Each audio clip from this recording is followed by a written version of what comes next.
Hello and welcome to the Sabine Solution. Are you feeling exhausted? Are you feeling overwhelmed, lacking in energy and just lost your enthusiasm for life? Do you feel as if you want to actually check out of life for about 3 months to try and recover, but you know that you can't? So in this video, we're going to be looking at a 5-point plan to be able to help you towards recovery and actually gaining some of that energy back. Whether it's work, whether it's finances, family, all these demands can end up leaving you feeling as if you can't cope anymore. And all your reserves of energy have been used up and you're not sure how to get through another day, let alone a week or a month. So you may have tried to ignore some of those feelings and situations, but all that does is make the situation and you worse as a result. So I've devised a 5-point plan, and that will help you to resurface again and gain some of that energy back. So the first part in the 5-point plan is actually discovering what's behind the burnout or the exhaustion or the overwhelm. There may be some things which stand out as being more obvious to you, but I think it's really important to actually know what you're dealing with.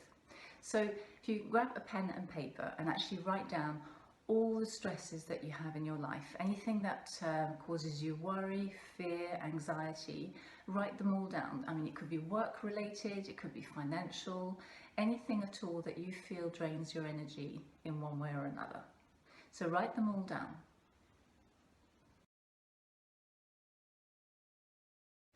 Now that you've done that and you've got the list in front of you, I would like you to add anything that requires physical energy. So for example, running around after a 3-year-old, having a physically demanding job.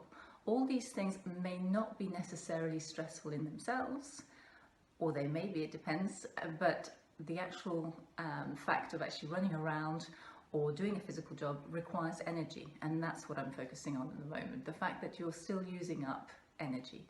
So if you add that to the list as well.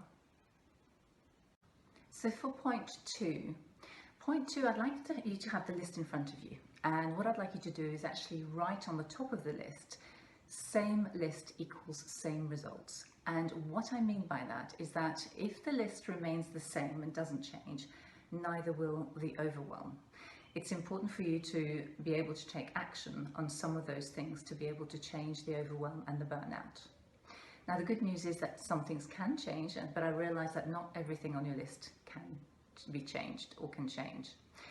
But once you actually change some of those things, it will have a ripple effect on the other things that you can't change, and overall you will reduce your overwhelm. So I'd like you to actually pick out 3 things that you feel that you can change.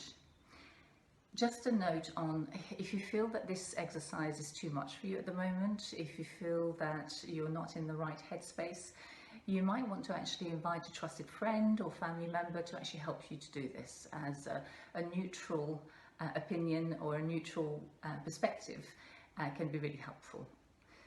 So one of the things, for example, that somebody could change is if they're seen as the strong one, and if they're seen as the one who always fixes everything. So that's sometimes a label that we end up then giving ourselves, and we end up actually doing things because we see ourselves as the strong one or the one who fixes everything. So it's okay to say no. It's okay to actually let other people take care of the things for a change, or do some of the things that need to be done, like organizing. So that's something as an example to make you think of all the things that you can possibly change. So for the 3rd point, we're going to be looking at habits. What daily habits do we do that contribute to exhaustion and burnout? So things like, do you look at your emails 100 times a day? Do you look at your social media for fear of missing out on a constant basis? Does your to-do list look more like a dissertation than a to-do list? And I've definitely been guilty of that one in the past. So what are your habits that contribute to overwhelm? Are you a people pleaser, for example, and you constantly feel that you need to do things for other people? Now, that one, the feel-good factor you get from this may be a short-term gain, but it compared to actually the longer effects of feeling exhausted, trying to please everyone, is worth thinking about. So I'd like you to identify the habits that contribute to the exhaustion and start changing them for the better today. So for point 4, we're going to be looking at energy. More specifically, the amount of energy that we put out compared to the amount of energy that we create for ourselves. So we have a set amount of energy at any given time. And I'd like you to imagine energy being like an internal tank inside us. How much of that energy do you give out compared to how much energy do you actually create? So in other words, do you feel that you're using a huge amount of energy to live, to work, through worrying, through stress, through all of those things? Are you being depleted of energy? But the important thing here is, are you actually replenishing that supply? And the way to replenish that energy supply is through things like doing things that you love, relaxing, eating well, having a good night's sleep. All of those things actually recharge that battery. I'd like you to think for a moment, if you were a car, are you running on French fries and fumes, or are you running on the right fuel for your car type? So what I'd like you to do is I'd like you to refuel.